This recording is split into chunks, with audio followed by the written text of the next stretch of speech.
പ്രിയപ്പെട്ടവരെ, യേശുവിന്റെ നാമത്തിൽ നിങ്ങളെ സ്വാഗതം ചെയ്യുന്നു. എങ്ങനെയിരിക്കുന്നു? ഇന്ന് യേശുവോട് സംസാരിച്ചുവോ? വേദപുസ്തകം ധ്യാനിച്ചിട്ടുണ്ടോ? യേശു നിങ്ങളോട് സംസാരിച്ചുവോ? യേശുവോടൊത്ത് നടക്കണമെങ്കിൽ യേശുവിന് കുറച്ച് സമയം കൊടുത്ത് യേശുവോടൊത്ത് സംസാരിക്കണം, ദൈവവചനം വായിക്കണമല്ലേ? മുടങ്ങാതെ ബൈബിൾ വായിച്ച് നിങ്ങൾ ദൈവത്തോട് സംസാരിക്കണം. ദൈവം പറയുന്നതെന്താണെന്ന് നിങ്ങൾ ശ്രദ്ധിക്കണം. ഇന്നും ദൈവം നിങ്ങളോടൊരു വചനം സംസാരിക്കാൻ ആഗ്രഹിക്കുന്നു. എന്താണെന്നറിയാമോ? ഇയ്യോബ് 17-ാം അധ്യായം 9-ാം വാക്യത്തിൽ, നീതിമാനോ തന്റെ വഴിയെ തുടർന്ന് നടക്കും, കൈവെടിപ്പുള്ളവൻ മേൽക്കുമേൽ ബലം പ്രാപിക്കും. മേൽക്കുമേൽ നിങ്ങൾ ബലം പ്രാപിക്കണം. നിങ്ങൾ മേൽക്കുമേൽ ഉയരണം. മേൽക്കുമേൽ നിങ്ങളുടെ അനുഗ്രഹം വർദ്ധിക്കണം. മേൽക്കുമേൽ നിങ്ങൾ വിജയിക്കണം എന്നതാണ് ദൈവം ആഗ്രഹിക്കുന്നത്. നിങ്ങൾ ബലമുള്ളവരായിരിക്കണം എന്ന് ദൈവം ആഗ്രഹിക്കുന്നു.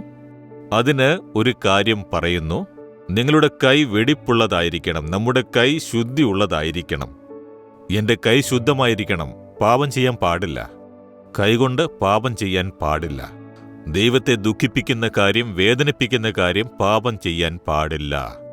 കൈകൊണ്ട് നാം എത്ര പാപം ചെയ്യുന്നുവല്ലേ? ഒന്ന് ചിന്തിച്ചു നോക്കൂ. കൈക്കൂലി വാങ്ങാൻ കൈനീട്ടുന്നു.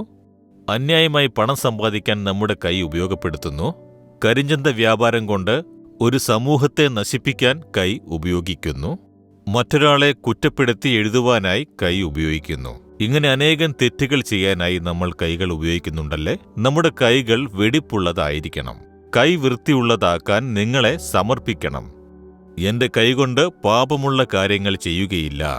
കൈകൊണ്ടല്ലേ ചാരായ കുപ്പി എടുക്കുന്നത്, സിഗരറ്റ് വായിൽ വെക്കുന്നത്? ഇതുകൊണ്ടല്ലേ ലഹരിമരുന്നുകൾ അമർത്തി യോജിപ്പിച്ച് വായിലിടുന്നത്? ഈ കൈ എന്തിനൊക്കെയാണ് ഉപയോഗിക്കുന്നത്, അല്ലേ? പക്ഷേ വെടിപ്പുള്ള കൈകളുള്ളവനെ യഹോവ ഉയർത്തി അനുഗ്രഹിക്കുമത്രേ.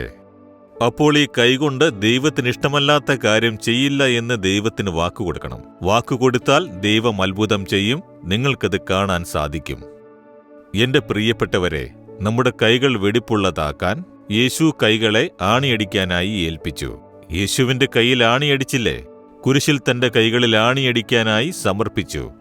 യേശുക്രിസ്തുവിന്റെ രക്തം, ആ രക്തത്തിന്റെ ശക്തി ഇതുവരെ നാം ചെയ്തിട്ടുള്ള പാപങ്ങളെ കഴുകി ശുദ്ധീകരിക്കുക മാത്രമല്ല, ദിവസവും യേശുവിന്റെ രക്തത്തിനായി കൈകളെ ഏൽപ്പിച്ചാൽ ദിവസവും അതുകൊണ്ട് പാപം ചെയ്യാതെയും കുറ്റം പറ്റാത്ത വിധത്തിലും യേശുവിന്റെ രക്തത്തിന്റെ ശക്തി സംരക്ഷിക്കുവാൻ ശക്തിയുള്ളതായിരിക്കും.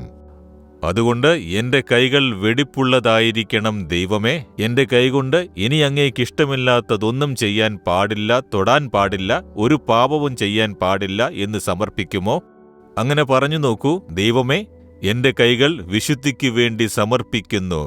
ഇതുവരെ ഈ കൈകൊണ്ട് ചെയ്ത പാപത്തെ അങ്ങയുടെ കൈകളിൽ നിന്നും ഒഴുകിയ രക്തത്തെ കൊണ്ട് കഴുകണമേ.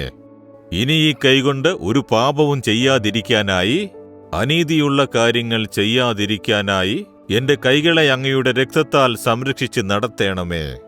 യേശുക്രിസ്തുവിന്റെ നാമത്തിൽ പ്രാർത്ഥിക്കുന്നു. ആമേൻ, ആമേൻ.